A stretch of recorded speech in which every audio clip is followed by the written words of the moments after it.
এর আগেও এসআইআর হয়েছে, কিন্তু তখন যে রিভিশন হয়েছে সকলকে ফর্ম ফিল আপ করতে হয়নি। রিভিশন বা এসআইআর হচ্ছে, তাতে প্রত্যেককে ফর্ম ফিল আপ করতে বলছে 2টো করে। जोहार गे सानाम को आदिम मानव यूट्यूब चैनल पहाड़ सानाम को सागुन जोहार। तो तिहिन मिट गंके बो नाम आकादिया मिट नुई दो छातिक कनाय नुई दीर्घ दिन खय गे मिट संगठन रे कामियाय।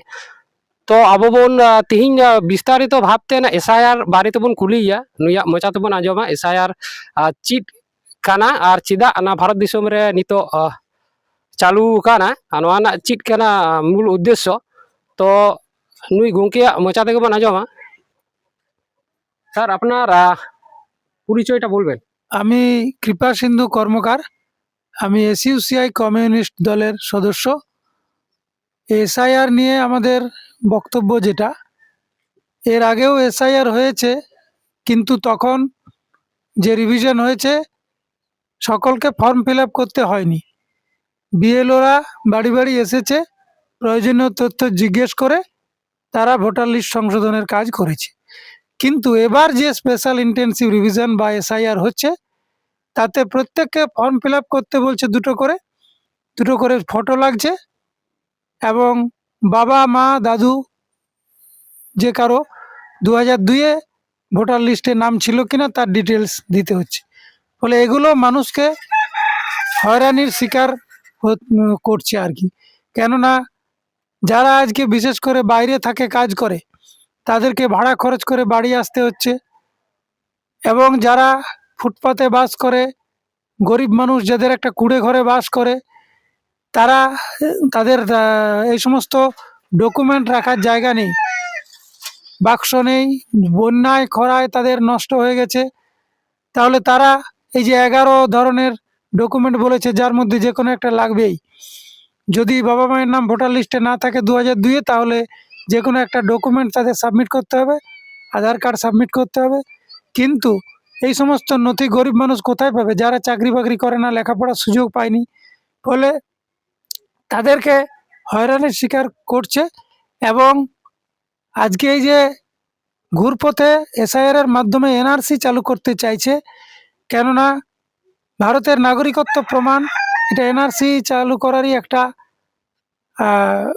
অঙ্গ। এবং ইলেকশন কমিশনের নাগরিকত্ব যাচাই করার অধিকার নেই, তার এটা দায়িত্বের মধ্যে পড়ে না, কিন্তু ইলেকশন কমিশনকে দিয়ে এই কাজটা করাচ্ছে। ফলে এটা ঘুরপথে এনআরসি চালু করতে চাইছে। আরেকটা বিষয় হচ্ছে, এই যে 2002-এর ভোটার লিস্ট, সেটা তো খুঁজতে হচ্ছে, সবাইকার ঘরে মোবাইল নেই, ফলে তারা কি করে খুঁজে বার করবে? সবাই অত লিটারেট নয়। আবার ফটো তুলতে যে খরচ হচ্ছে সেটা তো কমিশন দিচ্ছে না, ফলে সাধারণ গরিব মানুষকে খরচের শিকার করছে। আগে যে ভোটার কার্ড হয়েছিল বা হয়েছিল, তখন ফটো তুলেছিল ইলেকশন কমিশন তাদের উদ্যোগে, কিন্তু এবারে নিজেদেরকে ফটো দিতে হচ্ছে, ফলে সেই খরচটাও বাড়তি হচ্ছে। ফলে গরিব মানুষকে নানানভাবে হয়রানি করছে।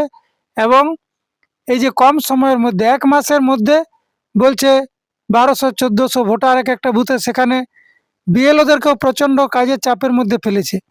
এবং আমরা জেনেছি এর মধ্যেই 30-35 জন বিএলও আত্মহত্যা করেছে পশ্চিমবাংলায়। ফলে এটা বিএলওদেরকেও প্রচণ্ড চাপের মধ্যে ফেলেছে।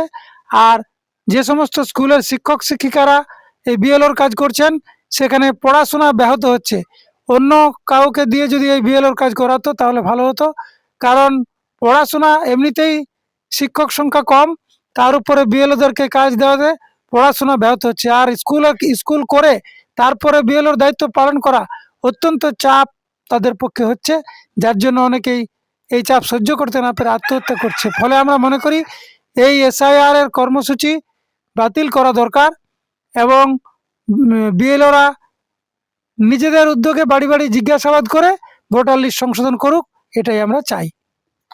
তো মানুষগণরা জানতে চাইছে এই এসআইআরটা ভারতবর্ষে কেন মানে চালু করেছে, এটার উদ্দেশ্য কিছু বললে ভালো। হ্যাঁ, এটার উদ্দেশ্য হচ্ছে মানুষকে ব্যতিব্যস্ত রাখা, মানুষকে ব্যস্ত রাখা।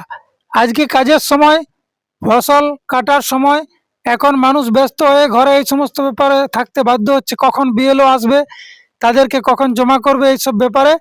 আর এটা আরেকটা উদ্দেশ্য হচ্ছে সরকারের, যাতে করে ন্যায়সঙ্গত দাবি দেওয়া, খাদ্য, বস্ত্র, বাসস্থান, বেকার সমস্যা, এগুলো নিয়ে যাতে আন্দোলন করতে না পারে, তার জন্য এদেরকে এই সমস্ত কাজে এনগেজ করে রাখো। এইভাবে মানুষকে বিভ্রান্ত করছে, মানুষকে অন্যদিকে চালিত করছে, এটা একটা উদ্দেশ্য বলে আমরা মনে করি।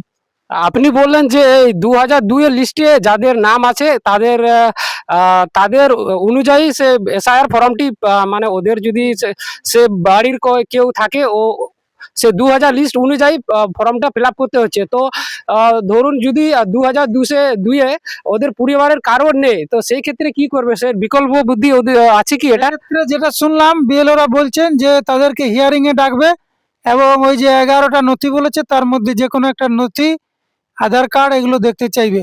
তো সেই নথিগুলো সকলের পক্ষে জমা দেওয়া সম্ভব নয়।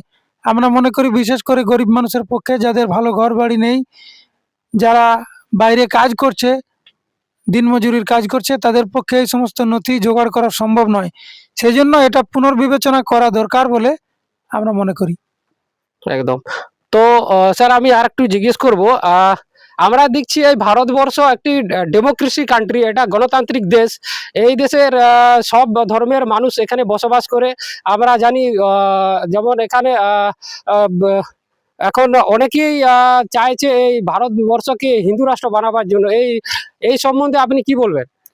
আমরা জানি ভারতবর্ষ একটি ধর্মনিরপেক্ষ রাষ্ট্র। এখানে বিভিন্ন ধর্মের মানুষ বাস করেন, নিজ নিজ ধর্ম পালন করেন। কিন্তু এই যে হিন্দু রাষ্ট্র বানানোর পরিকল্পনা বর্তমান কেন্দ্রীয় সরকার করছে, এটা অত্যন্ত নক্কারজনক, এটা উচিত নয়। কারণ এই রাষ্ট্রের মধ্যে যে কোনো ধর্মের মানুষ বাস করতে পারে তার ধর্মবিশ্বাস নিয়ে।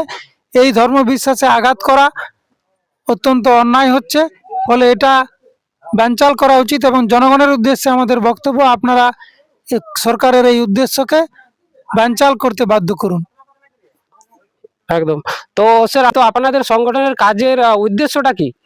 আমাদের কাজের উদ্দেশ্য হচ্ছে আমাদের দেশের মানুষের, বিশেষ করে গরিব খেটে খাওয়া মানুষ, তাদের খাদ্য, বস্ত্র, বাসস্থানের সংস্থানের ব্যবস্থা করা, বেকার সমস্যার সমাধান করা, মূল্যবৃদ্ধি রোধ করা, এই সমস্ত বিষয়গুলো নিয়ে আমরা আন্দোলন গড়ে তুলছি এবং একটা শোষণহীন সমাজ প্রতিষ্ঠা করার জন্য আমরা বদ্ধপরিকর। আপনারা এই সংগঠন থেকে এখন বর্তমান কোনো সেরকম প্রোগ্রাম অর্গানাইজ করছেন? হ্যাঁ, আমাদের বর্তমানে এই 26 তারিখ পরশুদিন একটা কৃষক সংগঠনের, আমাদের যে কৃষক সংগঠন অল ইন্ডিয়া কৃষক ক্ষেত মজুর সংগঠন, তার উদ্যোগে কলকাতার শহীদ মিনার ময়দানে একটা কৃষক বিক্ষোভ আছে, সমাবেশ আছে, সেটাতে কৃষকরা যাচ্ছে। আর কয়েকদিন আগে 10 তারিখে আমাদের একটা শ্রমিকদের বিক্ষোভ হলো ওই শহীদ মিনারেই। এইভাবে আমাদের একটার পর একটা প্রোগ্রাম চলছে, আমাদের আন্দোলন চলছে নারী নির্যাতনের বিরুদ্ধে এবং মদকে নিষিদ্ধ করার দাবিতে আন্দোলন চলছে, মূল্যবৃদ্ধি রোধ করার দাবিতে আন্দোলন চলছে। একদম। তো আপনাকে এই আদিমানা ইউটিউব চ্যানেল পক্ষ থেকে অনেক অনেক জোহার বা প্রণাম জানাই। আপনি অনেকক্ষণ সময় দিলেন এই আদিমানা ইউটিউব চ্যানেলের পক্ষ থেকে। তো আপনি এই আদিমানা ইউটিউব চ্যানেলের সম্বন্ধে কিছু বলুন। এই ইউটিউব চ্যানেল যদি প্রচার করে বিষয়গুলো এবং বিশেষ করে সমাজের এই সমস্ত খবরগুলো যদি প্রকাশ করে, তাহলে ভালো হবে, মানুষ সচেতন হবে বলে আমি মনে করি। একদম ᱱᱚᱝᱠᱟᱜᱮ ᱟᱨᱦᱚᱸ ᱱᱟᱣᱟ ᱱᱟᱣᱟ ᱤᱱᱯᱷᱚᱨᱢᱮᱥᱚᱱ ᱵᱟ ᱟᱵᱚ ᱥᱚᱢᱟᱡᱽ ᱨᱮᱱᱟᱜ ᱠᱷᱚᱵᱚᱨ ᱠᱚ ᱧᱟᱢ ᱞᱟᱹᱜᱤᱫ ᱱᱚᱣᱟ ᱟᱹᱫᱤᱢ ᱢᱟᱱᱟᱣ YouTube channel subscribe, comment, share, like ᱟᱞᱚᱵᱚᱱ ᱦᱤᱲᱤᱧ ᱢᱟ। ᱟᱨ ᱢᱟ ᱵᱤᱥᱮᱥ ᱠᱤᱪᱷᱩ ᱵᱟᱹᱧ ᱢᱮᱱᱫᱟ, ᱱᱚᱣᱟ ᱜᱮ ᱢᱮᱱ ᱠᱟᱛᱮᱫ ᱤᱧᱟᱹᱜ ᱱᱚᱣᱟ ᱠᱷᱟᱴᱚ ᱢᱟᱪᱷᱟ ᱱᱚᱰᱮ ᱜᱤᱧ ᱢᱩᱪᱟᱹᱫ ᱮᱜᱼᱟ। ᱢᱟ ᱥᱟᱱᱟᱢ ᱠᱚ ᱢᱩᱪᱟᱹᱫ ᱨᱮ ᱡᱚᱦᱟᱨ।